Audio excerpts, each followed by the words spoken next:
members of the Senate, Madam Speaker. Madam Speaker, let's be honest. And let us be honest to ourselves and let us be honest to Kenyans, Madam Speaker.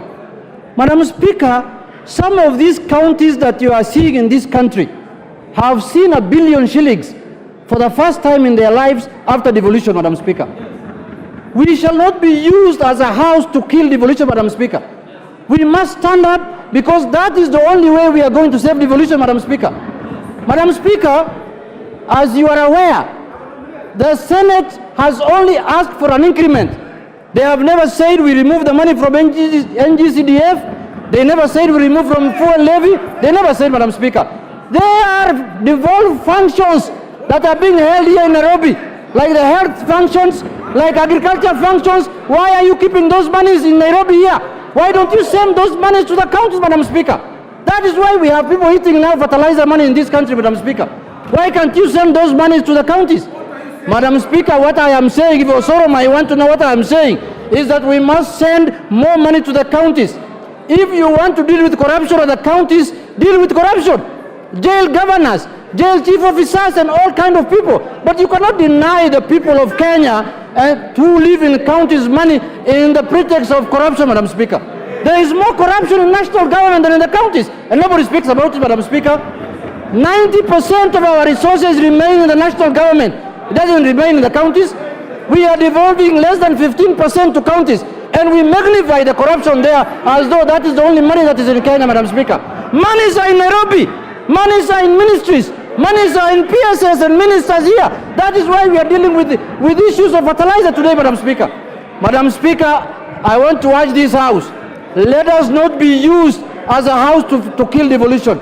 What is going to bring life to this country? What is going to develop this country? What is going to make this country a first world country, Madam Speaker, is devolution.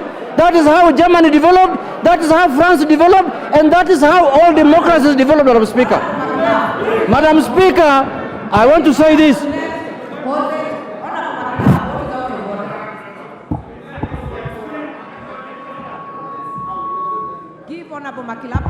Hello.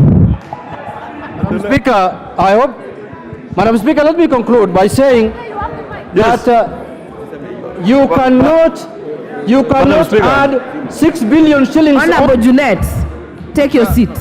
Honorable McClap, what is out of order?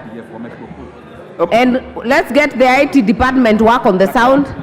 Honorable McClap. Madam Speaker, I think we've had enough debate on this matter, and we can call the mover to reply. Because, Madam Speaker, this matter is as good as done, Madam Speaker, and we can invoke Article 95 and call the mover to reply. I will let Honorable Junet finish. Madam Speaker, it will be sad Honorable Makilap, who was a former Speaker of Baringo County, can be used to derail devolution in this country. But Madam Speaker, we are dealing with a budget of 3.9 trillion, almost 4 trillion. And we are giving counties only 396 billion, Madam Speaker. And we have added this year, this financial year, only 6 billion shillings, Madam Speaker. If you divide 6 billion shillings by 47 counties, every county is going to get 30 million shillings. What kind of money is that? What kind of money is that? Is that enough to develop this country? Madam Speaker, let us be honest to each other. If we want to develop this country, we must devolve funds. If there are issues of corruption, we must deal with them. We cannot use corruption to stifle devolution, Madam Speaker. Madam Speaker, look at what's happening to devolution. Since the inception 2013, the devolution is struggling to get their required amount of money. Madam Speaker, in this House, when we are dealing with the devolution, with the division of revenue, we are supposed to divide this money vertically first between counties and national government, Madam Speaker. And Madam Speaker, if you hate your governor, that is your own problem. You can go and sort out your issues at home. You are totally out of order. Totally. Out of order. Honorable Junet, wind up. Madam Speaker, I want to tell Honorable Osoro, if you hate your governor, you can go and sort out your problems at home. If you want to run for governor, it's up to you. If you want to run for MCA, it's up to you. But the fact of the matter is, The only monies that Kenyans are enjoying is the money that goes to devolution, Madam Speaker. No other money is on the ground. And the NGCDF, those two monies, county governments and CDF money, that is all, Madam Speaker. All the other monies are in the hands of people like Lituri. Thank you, Madam Speaker. Honorable members, in my own evaluation, I see there are still some interested members to speak on this motion. So I will not put the question.